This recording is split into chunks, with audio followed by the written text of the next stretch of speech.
So imagine करो आप हवा से बातें करते जा रहे हो, सामने खुली सड़क है और आपके नीचे आपकी फेवरेट मोटर बाइक। भाई मजे ही मजे। तो क्या आपको भी खुजली हो रही है एक मोटरसाइकिल लेने की और आप डिसाइड नहीं कर पा रहे हो कि कौन सी बाइक लेनी चाहिए? सही पकड़े हैं। तो आप बिल्कुल सही वीडियो पर आए हो। So guys, welcome to the channel. जो लोग नए आए हैं प्लीज अगर वीडियो अच्छा लगे तो अपना प्यार लाइक और सब्सक्राइब से बताएं। ये वीडियो में आपको बहुत इन्फॉर्मेशन मिलने वाली है। इस वीडियो को कहीं भी स्किप मत करना और उसको अंत तक देखें। और मेरा ये विश्वास है कि ये वीडियो आपको डेफिनेटली हेल्प करेगा डिसीजन लेने में आपकी राइड बाइक के लिए। तो यार आजकल बाइक सिर्फ कम्यूटिंग के लिए नहीं है, किसी के लिए ये फ्रीडम है, किसी के लिए सेल्फ एक्सप्रेशन है और किसी के लिए ये पैशन है। बात तो सही है। ऑन एन एवरेज हर साल इंडिया के अंदर 15 से 20 बाइक न्यू लॉन्च होती हैं। किसी में कोई अपग्रेड हो जाता है तो किसी में सीसी बढ़ जाता है, तो ये सिलसिला यार जारी रहता है। ऐसे में हर कोई कंफ्यूज हो सकता है, इवन मैं भी। तो इस वीडियो में यही सब कंफ्यूजन दूर करने वाले हैं। चलो फटाफट आगे बढ़ते हैं और डिस्कशन स्टार्ट करते हैं और आपके लिए राइट बाइक ढूंढते हैं। तो सबसे पहले आपको ये पता होना चाहिए कि आपका राइडिंग स्टाइल क्या है और आपका बाइक लेने का पर्पस क्या है। इसके लिए हमें ये देखना पड़ेगा कि कितनी टाइप की बाइक्स मार्केट में अवेलेबल हैं। सो ब्रॉडली जो है 5 कैटेगरी की बाइक्स आती हैं और इन सबका डिफरेंट पर्पस है। पहले आती है बाइक्स फॉर सिटी कम्यूटिंग, यानी कि शहर में चलाने के लिए। अगर आपको डेली राइड करना है, सपोज ऑफिस जाना है, आपको मम्मी वाइफ ने बोला अरे सब्जी ले आओ और ये सामान ले आओ, तो आपके लिए ये बाइक सबसे बेस्ट रहेगी। ये बाइक्स 100 सीसी से लेकर 200 सीसी के बीच हो सकती है। मोस्टली इंडिया में सारे ब्रांड्स ही बनाते हैं, जैसे होंडा, हीरो, बजाज और टीवीएस। मोस्टली सभी बाइक्स में फीचर्स सेम होते हैं, सर्विस भी काफी सस्ती होती है, कोई भी मैकेनिक इसे ठीक कर सकता है। तो ये बाइक को मेंटेन करना भी बहुत ईजी होता है और काफी हल्की भी होती है ये बाइक, तो कहीं भी आप पार्क कर सकते हो इजीली। सीट भी बहुत नीचे होती है जिससे कोई भी फीमेल राइडर या लड़की इसे चला सकती है। आजकल तो बहुत सारे अच्छे और पावरफुल स्कूटर्स भी आ रहे हैं, जैसे एक्टिवा, एंटॉर्क और जुपिटर। तो इलेक्ट्रिक स्कूटर भी शुरू हो चुके हैं मार्केट में, जैसे टीवीएस, एथर और भी बहुत सारे आ रहे हैं। तो इस कैटेगरी में आप अपने बजट और चॉइस के हिसाब से कुछ भी चूज कर सकते हो। तो सेकंड कैटेगरी है जो बाइक की, वो है क्रूजर बाइक। क्रूजर बाइक्स में सीट हाइट लो होती है, सीटिंग पोजीशन काफी कंफर्टेबल होती है। These kind of bikes are meant for long distance rides on roads. Yes, ये बाइक का ग्राउंड क्लियरेंस यानी ग्राउंड से बाइक का लोवेस्ट पार्ट या बॉडी या इंजन बहुत कम होता है। इसका टर्निंग रेडियस भी ज्यादा नहीं होता है as compare to other bikes. इसका मतलब टर्न थोड़ा बड़ा होता है। ट्रैफिक में थोड़ी परेशानी हो सकती है। मोस्टली इनका हैंडल भी वाइड होता है रिलैक्स पोस्चर के लिए। तो एक वर्ड में बोलूंगा कि इस बाइक का मेन मोटिव कंफर्टेबल राइड है। हाय हाय, इतना सुकून। इस टाइप की बाइक्स हाईवेज पे बेस्ट परफॉर्म करती हैं, मगर ऑफ रोड में नहीं। पहली इंडियन बाइक इस कैटेगरी में बजाज ने निकाली थी, एलिमिनेटर, बट अब शायद डिसकंटिन्यू कर दी है। अभी एवेंजर के नाम से आती है। हायर रेंज में तो सबसे पहला नाम हार्ले डेविसन का है। तो अगर आपको हाईवेज में चलाना है और लो सीट चाहिए और कंफर्टेबल राइड चाहिए तो ये बाइक सबसे बेस्ट रहेगी आपके लिए। बात करें अगर नेगेटिव पॉइंट की, तो सिटी राइड्स में ज्यादा कामयाब नहीं है क्योंकि टर्निंग रेडियस ज्यादा होता है। इस बाइक का ग्राउंड क्लियरेंस भी कम होने की वजह से किसी बड़े पत्थर या खड्डे में जाने से बाइक को नुकसान भी हो सकता है। अगली कैटेगरी है स्पोर्ट्स बाइक। ये सबकी फेवरेट है। आई ना स्माइल, आई ना, दिख रही है बड़ी सी स्माइल।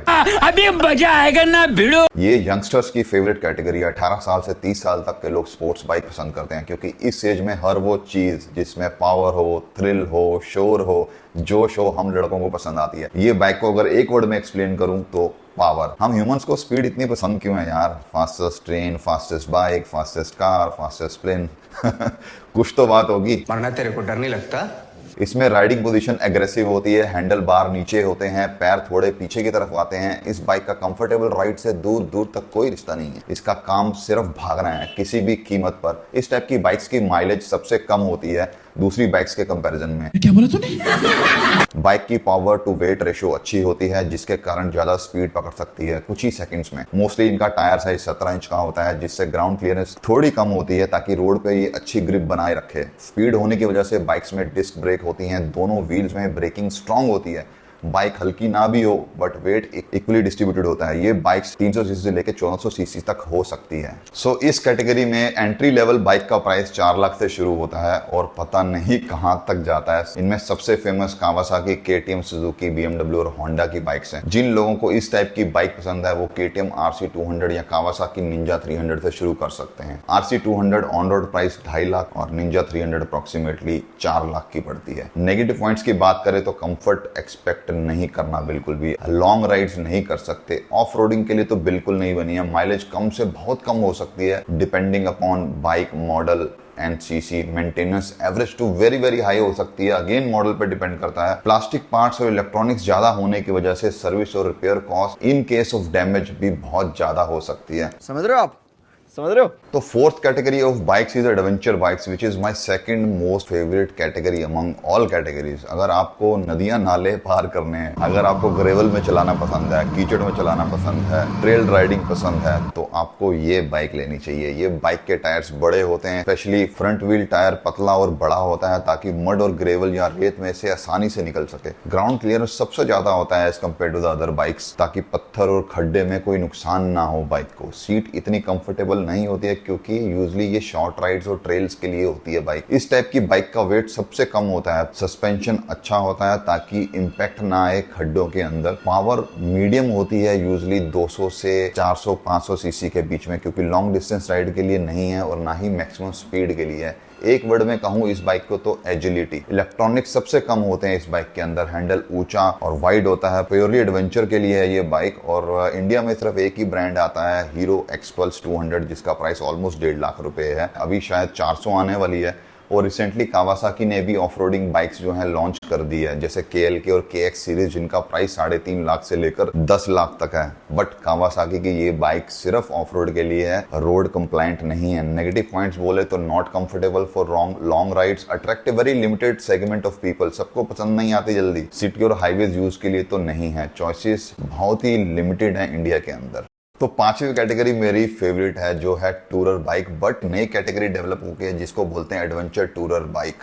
ये कैटेगरी मेरी फेवरेट है। ये एक तीर से 2 निशानों के बराबर है। मोस्टली आजकल कंपनीज इस कैटेगरी की बाइक में ज्यादा फोकस कर रही हैं। बाइक को इस तरह डिजाइन किया जाता है कि लॉन्ग राइड के साथ साथ आप ऑफ रोडिंग का मजा भी ले सको। लॉन्ग राइड्स के लिए leg, foot position, handle bar position और सीट कंफर्ट इंपॉर्टेंट होता है, राइडर्स के लिए भी और पिलियंस के लिए भी। सस्पेंशन अच्छा होना चाहिए ताकि राइड कंफर्टेबल रहे, और अगर कहीं खराब पैचेस आ जाएं तो बाइक इजीली हैंडल कर सके। यूजली इस टाइप की बाइक्स में विंड शील्ड भी बढ़ा दिया होता है ताकि आपको विंड ब्लास्ट ना लगे। लंबी राइड्स में विंड ब्लास्ट के कारण आपको जल्दी फटीग होता है, आप जल्दी थक सकते हो। लॉन्ग राइड्स में वाइब्रेशन भी कम होने चाहिए, वाइब्रेशन ज्यादा होने से हमारे मसल बहुत जल्दी फटीग होते हैं। ये बाइक 350 से लेकर 1200 सीसी तक आती है। इसमें लगेज के भी बहुत ऑप्शन होते हैं, जैसे सॉफ्ट एंड हार्ड पैनियर्स और टॉप बॉक्स। इस कैटेगरी की बाइक का फ्यूल टैंक ऑलमोस्ट 15 से 21-22 लीटर तक हो सकता है, ताकि आपको बार बार फ्यूल स्टॉप ना लेना पड़े। तो बात करें अगर इसके नेगेटिव पॉइंट्स की, तो हर बाइक में अलग अलग चीजें मिसिंग है। जैसे में विंडशील्ड छोटी है तो किसी में सीट कंफर्टेबल नहीं है, किसी बाइक में माइलेज कम है तो किसी में क्रूज कंट्रोल नहीं है। आपको हर बाइक में कुछ ना कुछ मिसिंग मिलेगा। बट आफ्टर मार्केट ऑप्शंस और एक्सेसरीज अवेलेबल हैं, तो अपने हिसाब से एडजस्ट कर सकते हो। बट एक बात सब में है कि ये बाइक्स मोस्टली हैवी होती हैं, 180 kg या उससे ऊपर। लगेज और पिलियन के साथ इसको हैंडल करना थोड़ा डिफिकल्ट होता है, मतलब कि आगे पीछे करना पैर से थोड़ा डिफिकल्ट हो सकता है। थोड़ी प्रैक्टिस चाहिए और स्ट्रेंथ भी। ये बाइक्स चलाने में हैवी फील नहीं होती हैं, बट खड़ी में इसको इधर उधर करना थोड़ा टास्क है। दूसरा कि ऐसी बाइक्स का सीट हाइट यूजली क्रूजर और सिटी बाइक्स से थोड़ा ज्यादा होता है, तो शॉर्ट राइडर्स को थोड़ी प्रॉब्लम हो सकती है। 5 फुट 9 इंच या उससे ज्यादा हाइट वाले लोग इजीली हैंडल कर सकते हैं।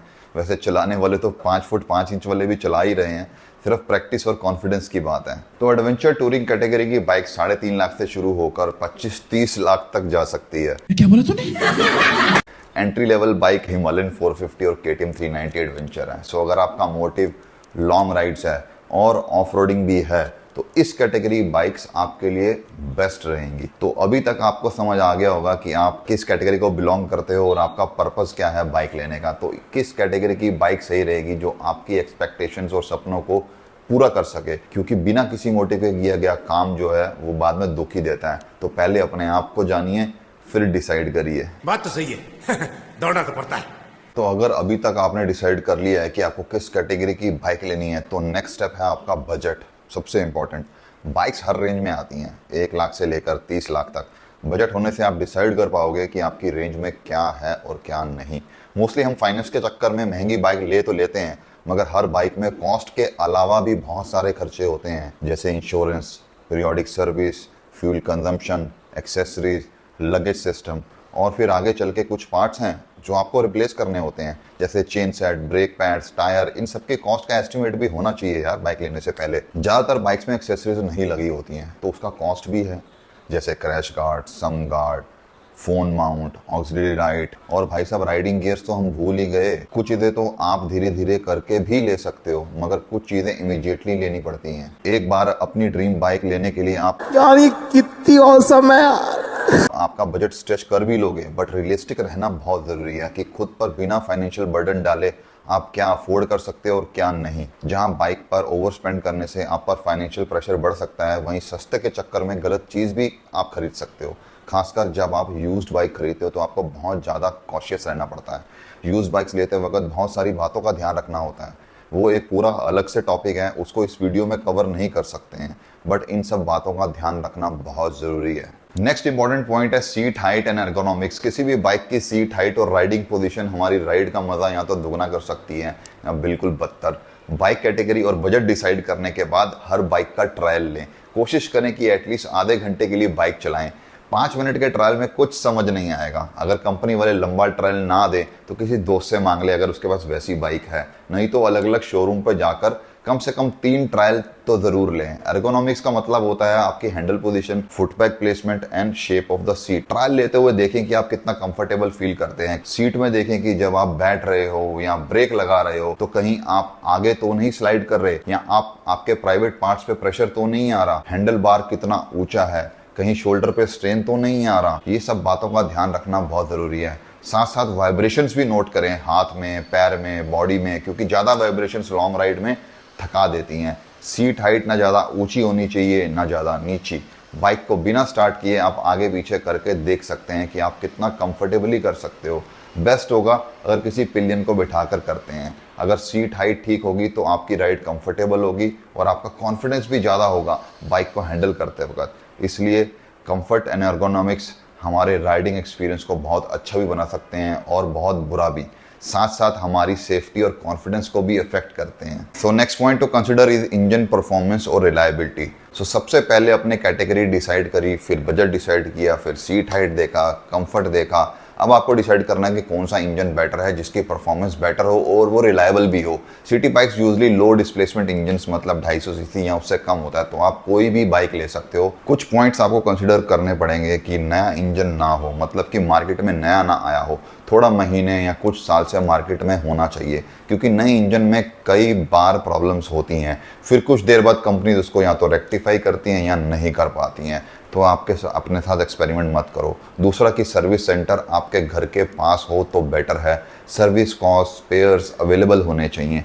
लेकिन अगर आप 400 सीसी या उससे ऊपर की बाइक ले रहे हो तो सारे पॉइंट्स और ज़्यादा इंपॉर्टेंट हो जाते हैं। तो लास्ट पॉइंट आता है service and maintenance cost. Bike सिर्फ खरीदने से नहीं होता है, उसको लेने के बाद उसके साथ साथ सर्विस और मेंटेनेंस कॉस्ट भी जुड़ी होती है, जो आपको रेगुलर बेसिस पर करानी पड़ती है ताकि आपकी बाइक की लाइफ बनी रहे और रास्ते में आपको कभी धोखा ना दे। आपको बाइक लेने से पहले उसकी सर्विसिंग कॉस्ट का आइडिया भी होना चाहिए। फ्री सर्विस और पेड सर्विस का भी एस्टिमेट होना चाहिए। बाइक की वारंटी कितने साल की है, जीरो डेप्थ इंश्योरेंस कब तक होगी, स्पेयर्स और इलेक्ट्रॉनिक्स कवर्ड हैं या नहीं वारंटी के अंदर, सर्विस सेंटर कहाँ है, स्पेयर पार्ट्स मिल जाते हैं ईजिली या नहीं, ये सब का एक जनरल आइडिया होना ज़रूरी है। कुछ पार्ट्स और चीज़ें आपको कुछ किलोमीटर्स के बाद रिप्लेस करनी होती हैं, जैसे tyres, brake pads, chain set, तो इन सब के रिप्लेसमेंट कॉस्ट का आइडिया भी होना चाहिए। एक्सेसरीज कॉस्ट का भी आइडिया होना चाहिए। हायर सीसी की बाइक्स की मेंटेनेंस, स्पेयर, टायर कॉस्ट हमेशा ज़्यादा होती है। मोस्टली 500 सीसी या उससे ऊपर की बाइक्स, 500 सीसी और उससे ऊपर की बाइक्स यूजली इंपोर्टेड ब्रांड्स की होती हैं, जैसे Kawasaki, Honda, BMW and Suzuki. तो चलिए दोस्तों, अब इस पूरे प्रोसेस को ना एक एग्जांपल से समझते हैं तो जल्दी समझ आएगा। सपोज मैंने कैटेगरी डिसाइड कर ली कि मेरे को तो एडवेंचर टूरिंग बाइक ही पसंद है। फिर मैंने डिसाइड किया कि मेरा बजट 3 से 4 लाख है। उसके बाद मैंने मॉडल ढूंढकर सिलेक्ट किया कि इस बजट में कौन कौन सी बाइक आ सकती है। तो मैंने देखा कि KTM 390 और हिमालयन 450 मेरे बजट में है। मेरी हाइट 5'10" है, तो मैंने दोनों का ट्रायल लिया। पावर वाइज सेम लगी, बट हिमालयन की सीट ज़्यादा कंफर्टेबल है। हाइट को कंसिडर करते हुए मेरे पैर दोनों बाइक्स में नीचे लग जाते हैं, तो दोनों में कोई प्रॉब्लम नहीं है। वहीं KTM की सीट कंफर्टेबल नहीं है और ना ही कंपनी कोई ऑप्शन दे रही है। मगर हिमालयन कंफर्टेबल है और टूरिंग सीट का ऑप्शन भी है। अब इंजन दोनों का रिलायबल है, बट सर्विस कॉस्ट की बात करें तो रॉयल एनफील्ड सस्ता है कहीं ना कहीं केटीएम से। पार्ट्स और कंज्यूमेबल्स भी चीपर हैं रॉयल एनफील्ड के। सर्विस सेंटर रॉयल एनफील्ड के पूरे इंडिया के हर कोने में है। हालांकि हिमालयन में केटीएम के कंपैरिजन फीचर्स बहुत कम हैं, बट हमें कहीं ना कहीं तो कॉम्प्रोमाइज़ करना पड़ता है क्योंकि हिमालयन का प्राइस भी तो कम है, ऑलमोस्ट 50,000। अब ये पैसा बचाकर मैं एक्सेसरीज लगवा सकता हूँ या फिर मैं लगेज सिस्टम ले सकता हूँ। तो आप लोग भी ऐसे ही कंपैरिजन करके आपके लिए बेस्ट बाइक डिसाइड कर सकते हो। आई होप कि आपको काफ़ी सारे पॉइंट्स और कन्फ्यूजन क्लियर हुई होगी। वैसे तो बाइक चूज करना एक बहुत ही पर्सनल डिसीजन है जो बहुत सारे फैक्टर्स पे डिपेंड करता है, जैसे riding style, budget, comfort, power and looks. लेकिन मेरे बताए गए सब पॉइंट्स को नज़र में रखते हुए अगर आप डिसीजन लोगे तो मुझे ऐसा लगता है कि आप अपने लिए बेस्ट बाइक ढूंढ पाओगे। हमेशा टाइम लो, रिसर्च करो, जिन लोगों के पास वो बाइक है उनसे बात करो, क्वेश्चंस पूछो, रिव्यूज़ पढ़ो, टेस्ट राइड लो और फिर डिसाइड करो। आशा करता हूं कि आपको वीडियो पसंद आया होगा और ऐसे ही वीडियो मैं आगे लाता रहूंगा जिसमें आपके लिए कुछ ना कुछ इन्फॉर्मेशन रहे। ये वीडियो मैंने काफ़ी रिसर्च करके बनाया है, तो प्लीज़ आप सपोर्ट करें इस वीडियो को लाइक करके और चैनल को सब्सक्राइब करके। भगवान करे आप सबका बाइक का ड्रीम पूरा हो। Wish you all the best. And दोस्तों, सेफ्टी बहुत ज़रूरी है, आपकी भी और रोड वालों की भी। सो हेलमेट और प्रॉपर गियर्स पहनकर चलें। फिर मिलते हैं, नमस्ते।